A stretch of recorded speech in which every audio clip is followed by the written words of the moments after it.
fyddwch chi'n gwneud gweithgareddau ymarferol gyda'r unigolion, mae defnyddio cyfarwyddiadau yn rhan allweddol o'r broses. Wrth goginio, wneud pethau crefft neu unrhyw beth a llaw, mae'n ffordd dda o gynnal sgwrs wrth siarad am yr hyn rydych chi'n ei wneud, cam wrth gam. Mae cyfarwyddiadau, instructions, yn bwysig wrth arwain, ac fel rydych chi'n gwybod, rydyn ni'n defnyddio geiriau gwahanol i roi cyfarwyddiadau i un unigolyn ifanc, a phan fyddwn ni'n siarad gyda grŵp neu gyda pherson hŷn. Edrychwch ar yr enghreifftiau yma ac ymarferwch nhw. Dychmygwch eich bod chi'n coginio cacen. Dyma'r cyfarwyddiadau ar gyfer person rydyn ni yn ei alw'n ti. Rho'r wy yn y bowlen. Cymysga'r wy gyda'r blawd. Defnyddia'r llwy fawr i gymysgu popeth. Ar gyfer mwy nag un person, grŵp neu berson hŷn.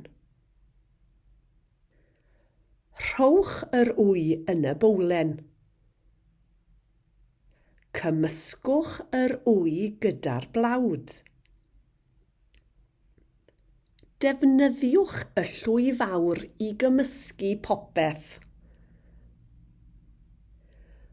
Wrth drafod y gweithgaredd rydych chi'n wneud, mae cwestiynau a thrafod beth allwch chi ei weld, ei deimlo a'i arogli yn ffordd dda o rannu'r profiad gyda'r unigolion neu'r unigolyn dych chi'n gwneud y gweithgaredd gyda nhw. Beth am holi cwestiynau fel hyn iddyn nhw? Cofiwch am y treiglad meddal ar ôl y gair yn. Ydy e'n feddal? Ydy e'n wlyb? Ydy e'n aroglyn felys? Ydy e'n aroglyn hyfryd? Ydyn nhw'n boeth? Ydyn nhw'n bigog? Ar gyfer cwestiwn sy'n dechrau gydag ydy, yr ateb fyddai ydy neu nac ydy. Ar gyfer cwestiwn sy'n dechrau gydag ydyn, yr ateb fyddai ydyn neu nac ydyn.